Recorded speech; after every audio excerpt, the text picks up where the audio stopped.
ಇಲ್ಲ, ನಾವು ಪ್ರತಿ ಬಾರಿ ನಾವೆಲ್ಲ ಪ್ರಮುಖರು ಸೇರ್ತಾ ಇರ್ತೇವೆ. ಬೆಂಗಳೂರಲ್ಲಿ ಬುಧವಾರ, ಗುರುವಾರ, ಶುಕ್ರವಾರ ಕಮಿಟಿ ಮೀಟಿಂಗ್ ಇರುತ್ತೆ. ಕಮಿಟಿ ಮೀಟಿಂಗ್ ಹೋದಂಥ ಸಂದರ್ಭದಲ್ಲಿ ಎಲ್ಲ ಒಟ್ಟಿಗೆ ಸೇರ್ತೀವಿ. ಆದರೆ ದಾವಣಗೆರೆ ಜಿಲ್ಲೆಯ ಭಾಳಷ್ಟು ಪ್ರಮುಖರು ಯಾವುದೇ ಬದಲಾವಣೆ ಆಗಲಿಲ್ಲ, ರಾಜ್ಯಾಧ್ಯಕ್ಷರ ಬದಲಾವಣೆ ಆಗಲಿಲ್ಲ, ಜಿಲ್ಲಾಧ್ಯಕ್ಷರ ಬದಲಾವಣೆ ಆಗಲಿಲ್ಲ ಅಂಥೇಳಿ ಅವರು ನಮ್ಮೆಲ್ಲರ ಮೇಲೆ ಒತ್ತಡ ತಂದರು. ಎಲ್ಲ ಕಾರ್ಯಕರ್ತರ ಒತ್ತಡದಂತೆ ಪತ್ರಿಕೆಯಲ್ಲಿ ಬಂದಿದೆ. ದೆಹಲಿಗೂ ಕಾರ್ಯಕರ್ತರ ಒತ್ತಡಕ್ಕೆ, ನಮ್ಮ ಜಿಲ್ಲೆಯ ಎಲ್ಲ ಮುಖಂಡರ ಒತ್ತಡಕ್ಕೆ ದೆಹಲಿಗೆ ಹೋಗಿ ಮತ್ತೆ ರಾಷ್ಟ್ರೀಯ ನಾಯಕರಿಗೆ ನಮ್ಮ ಅಳಲನ್ನು ತೋಡ್ಕೊಳ್ಬೇಕು ಅಂತಕ್ಕಂಥ ತೀರ್ಮಾನ ಆಯಿತು. ಬದಲಾವಣೆ ಪಟ್ಟು ಹಿಡಿದಿರಿ ಸರ್ ಅಂತಂದು ಯಾವಾಗೂ ಇದೆ. ಇಲ್ಲಿ ಜಿಲ್ಲಾ ಮಟ್ಟದಾಗೆಲ್ಲ ಪಕ್ಷ ವಿರೋಧಿ ಮಾಡಿದ್ದಾರೆ, ಅವ್ರ ಬಗ್ಗೆನೂ ಕ್ರಮ ಆಗಬೇಕು. ಹೌದು, ಎಲ್ಲ ಒಂದೇ. ಹೌದು.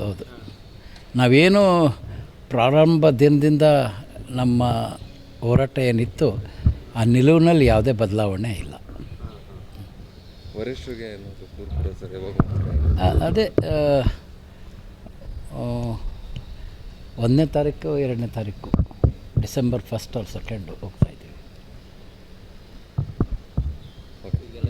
ಮಾತಾಡುವ ಮಾತುಗಳಿಗೆಲ್ಲ ಅವರು ಏನಾದರೂ ಹೇಳಲಿ, ಆದರೆ ಸತ್ಯ ಒಂದಲ್ಲ ಒಂದಿನ ಹೊರಗೆ ಬರುತ್ತೆ.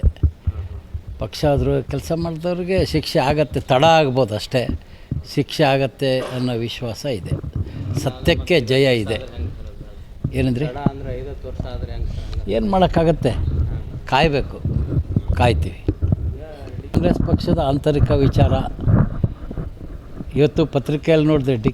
ಡಿ ಕೆ ಸುರೇಶ್ ಅವರು ಮಾತಿನಂತೆ ನಡಿಬೇಕು ಸಿದ್ದರಾಮಯ್ಯನವರು ಅಂತಕ್ಕಂಥದ್ದು ಹೇಳಿದ್ದಾರೆ. ಆದರೆ ಅವ್ರ ಒಪ್ಪಂದ ಯಾರಿಗೂ ಗೊತ್ತಿಲ್ಲ.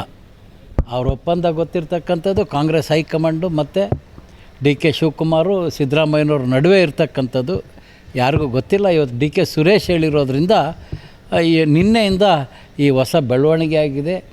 ಯಾರೇ ಇರಲಿ, ಪಕ್ಷಕ್ಕೆ ದ್ರೋಹ ಮಾಡಿದವರು, ಮಾತಿಗೆ ತಪ್ಪು ನಡೆದವ್ರಿಗೆ ನಮ್ಮ ರಾಜ್ಯದಲ್ಲಿ ಆಗಲೇ ಒಮ್ಮೆ ಶಿಕ್ಷೆ ಅನುಭವಿಸಿದ್ದಾರೆ.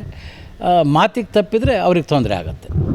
ನಿರ್ಭೀತ, ನಿಷ್ಪಕ್ಷಪಾತ, ವಿಶ್ವಾಸಾರ್ಹ ಸುದ್ದಿಗಳಿಗೆ ಮತ್ತೊಂದು ಹೆಸರಾಗಿರುವ News18 ಕನ್ನಡ ಈಗ ಆಪ್ನಲ್ಲೂ ಲಭ್ಯವಿದೆ. ದಯವಿಟ್ಟು ಇಲ್ಲಿರುವ QR ಕೋಡ್ ಅನ್ನು ಸ್ಕ್ಯಾನ್ ಮಾಡಿಕೊಂಡು ಆಪ್ ಡೌನ್ಲೋಡ್ ಮಾಡೋದಕ್ಕೆ ಮರಿಬೇಡಿ. ನಿಮ್ಮ ಬೆಂಬಲ ಹೀಗೆ ಸದಾ ನಮ್ಮೊಂದಿಗಿರಲಿ. ಧನ್ಯವಾದ.